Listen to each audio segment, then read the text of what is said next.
Mandela said, the most powerful weapon which you can use to change the world, then Lillian Popp was among the most influential educators in Staten Island in her lifetime.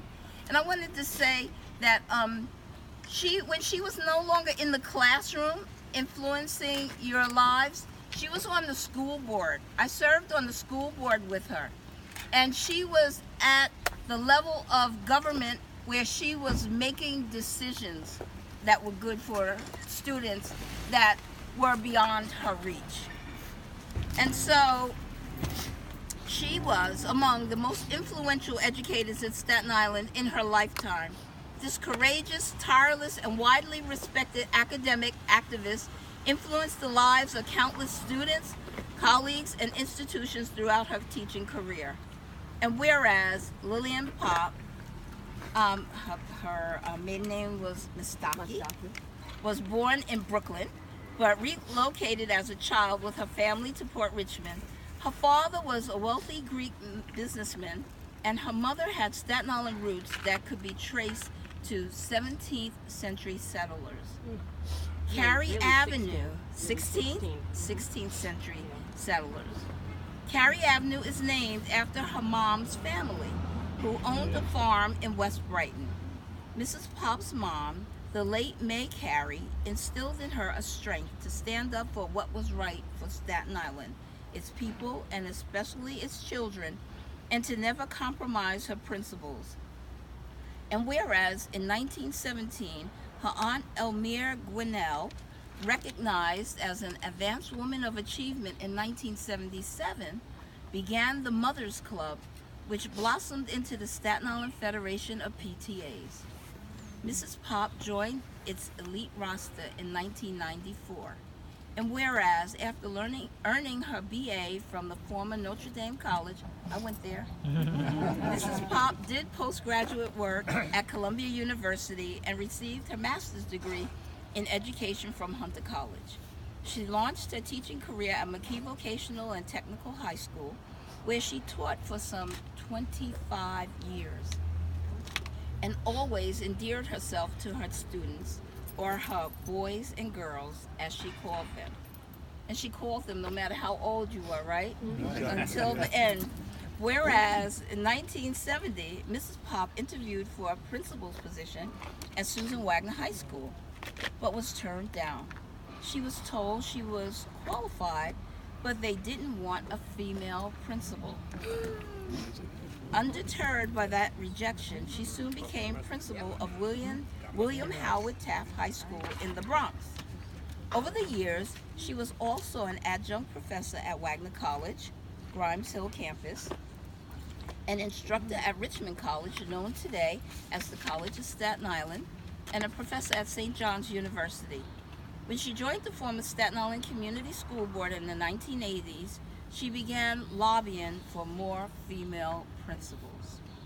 And whereas Mrs. Popp distinguished herself in many roles, including founder and president of the Coalition of Staten Island Women's Organizations, member of the Board of Directors of the Staten Island Mental Health Society, and chair of its Long-Range Planning Committee, and whereas in addition to serving as a book discussion leader at Snug Harbor Cultural Center and Botanical Garden in Livingston, Mrs. Popp compiled 5 anthologies of literature and edited 3 books.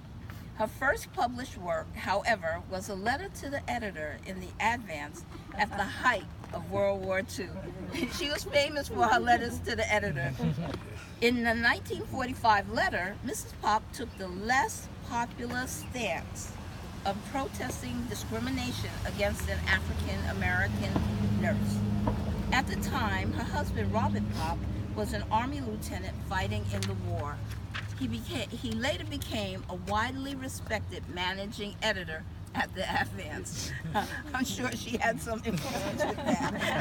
I don't know. Whereas Mrs. Popp launched a student-run service to accompany seniors to grocery stores and medical appointments, established an early teen pregnancy program. She began a child abuse prevention program and more. She also organized protest marches along Bay Street and took her anti-nuke campaign to Washington and Newark. And in her own words, you never give up on a kid. You have to keep fighting and working until an injustice is reversed. We have to give kids skills and knowledge and help them to establish values and become good citizens. As a teacher and as a citizen, I have an obligation to make the world a better place.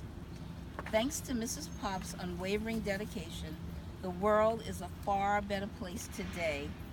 And so now, therefore, be it known that on behalf of the entire community, I, Debi Rose, council member of the 49th District, I am proud to honor the life and memory of this great New Yorker and to declare that this, the southeast corner of Wall Street and Belmont Place, is hereby renamed Lillian Popp Way.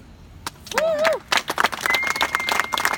her enduring contributions to the community of Staten Island and to all of New York City, signed the 14th day of April, 2018, by me, Council Member Debi Rose. I want to get out of the way. Pictures.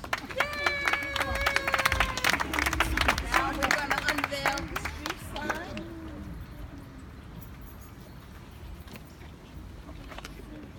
So we have to go over this way because we have to pull it off high.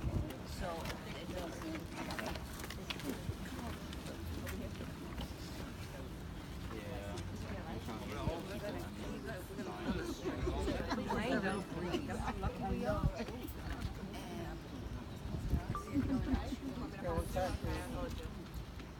Alexander has.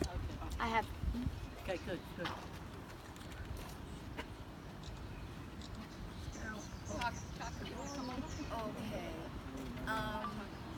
Okay. Now what we do is on the count of three, you pull